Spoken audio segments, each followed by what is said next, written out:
The first time I heard a British person use this word, I was just like, oh my. Then I realized that it means something different in American.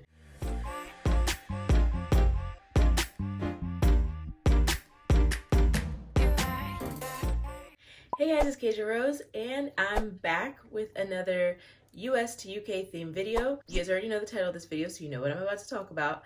But if you guys are curious to see what it's been like living in the UK as an American, then definitely subscribe because I'll have more videos. But without further ado, we're gonna get on into some of the top American words I try not to use in the UK anymore. So the first group will be clothing items, kind of.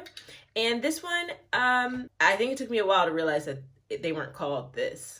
So basically what I'm talking about are fanny packs. And for those of you who do know, a fanny is not really the same thing in the UK as it is in America. In America, a fanny is your butt. In the UK, your fanny is, well, only women have them. It's the first thing. So not every, when I say yours, I mean for women. Yeah, it's a woman's reproductive part, if we're going to be politically correct here. So yeah, instead of calling it a fanny pack, I would call it a bum bag.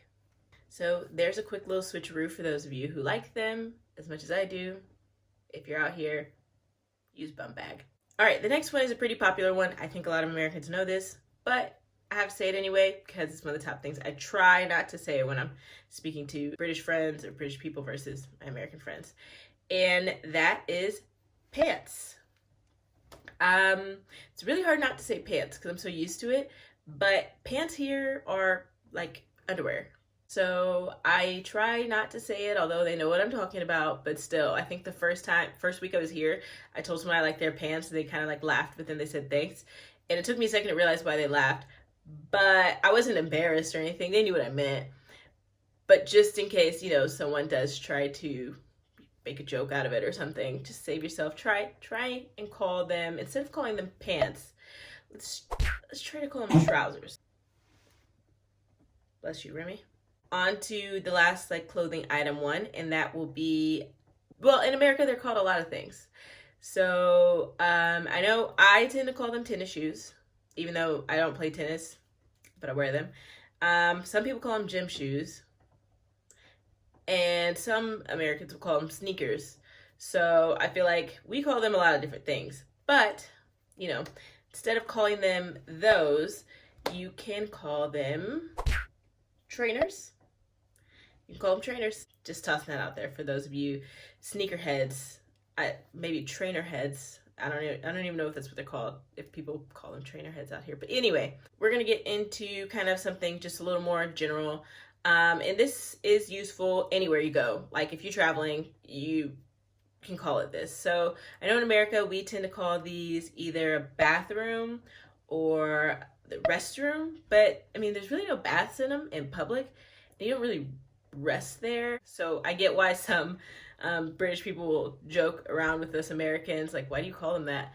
So instead of calling them those options, you can call them the toilet. So this next one is another big American versus UK type of thing.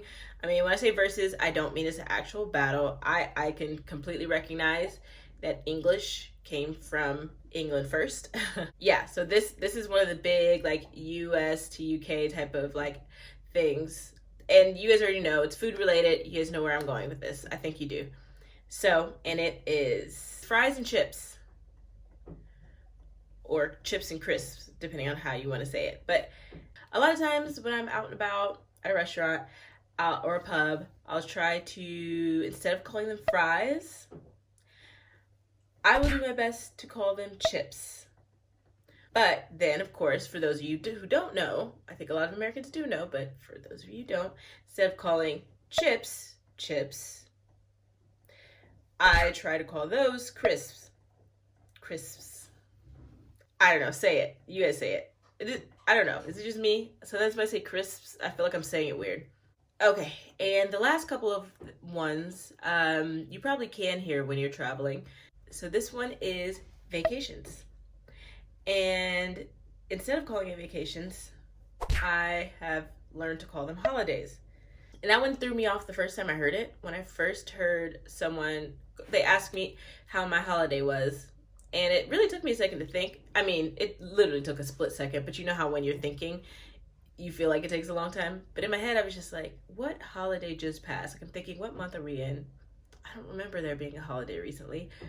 But, and then it clicked. I'm like, duh, it's a vacation. So, yes, for those of you who don't know, here in the UK, if you're talking about your vacation, if you're visiting here on vacation, you're on holiday. All right, now for those of you who are asking, But Casia, what do you call the holidays then? that's a good question. It took me a second to realize that one too. Then I realized that they're bank holidays. So there you go. Instead of calling them a holiday, I'll call them a bank holiday.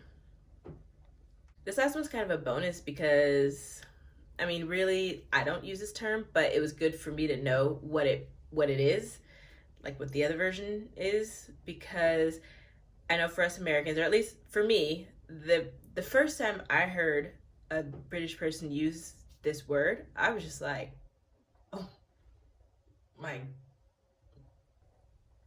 Then I realized that it means something different in American. Yeah, so basically, the word is, so I know all Americans call them cigarettes for the most part, and I hear people in the UK call them cigarettes as well, but occasionally I'll hear people say that they need to go for a fag. Okay, so camera shut off a few times. It's getting ready to die, but we're good. We're good. We're fine. It feels so weird to say it because I don't think I've ever used that word. But yes, it definitely made me like tense up a little the first time I heard it, but now I'm a little more used to hearing it. I think for us Americans, it's kind of like using the R word, like calling somebody a retard. I feel like those are two things you just don't really say in America, but here, you know, calling a cigarette that is completely normal, innocent, whatever. Of course, I don't really call it that. I don't smoke, so I don't really talk about them very much, like cigarettes in general. Just thought I'd toss that one out there because that was one that I think I knew about before I got here, but it still like took me a little bit of time getting used to hearing it.